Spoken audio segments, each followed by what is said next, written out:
لا إله إلا الله محمد رسول الله۔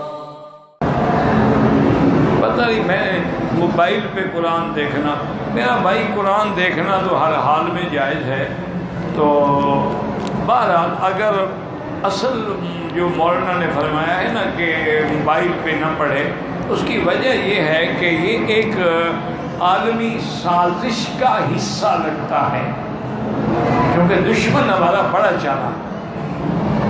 اب اس نے ہر کتاب جو ہے نا جی کو موبائل میں فیڈ ہے، قرآن فیڈ ہے، تفسیر فیڈ، ہر زبان کے قاری لوگ بڑے خوش ہیں جی، گھر میں بیٹھے پڑھ رہے ہیں، سن رہے ہیں۔ لیکن نتیجہ نعوذ باللہ جب دنیا سے یہ کتابت والا قرآن ختم ہو جائے اور اس کو ایک سیکنڈ میں وہ سیٹلائٹ سے ڈیلیٹ کر کے اڑا دیں گے،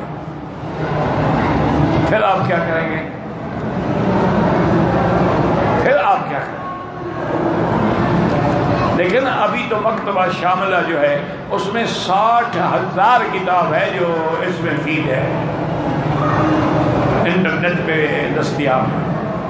اچھی بات ہے، پوری دنیا میں ایک بات پہنچ رہی، لیکن ساتھ یہ خیال ضرور رکھیں کہ جو اصل ورثہ ہے ہمارا قرآن کا وہ ختم نہ ہو۔ یہ تو یوں سمجھیں کہ مثلا ہم قرآن وہی پڑھیں جو آپ ہمیشہ پڑھتے ہیں، کبھی سفر میں قرآن اٹھانا مشکل ہے، موبائل کھول کے بھی پڑھ لیا کوئی بات نہیں، لیکن آپ اسی کو عادت بنا لیں اور اس قرآن کو ہاتھ ہی نہ لگائیں، پھر تو ناجائز ہے۔ کہتے ہیں کہ اہل حدیث کہتے ہیں بغیر وضو کے قرآن ہاتھ میں لے کر پڑھ سکتے ہیں۔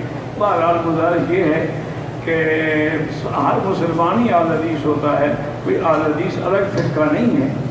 تمام فقہائے ائمہ اربعہ جو ہیں سب سے بڑے اہل حدیث تو وہ ہیں کہ جنہوں نے حدیث سے مسائل لکھ کے کتابوں میں جمع کیے ہیں۔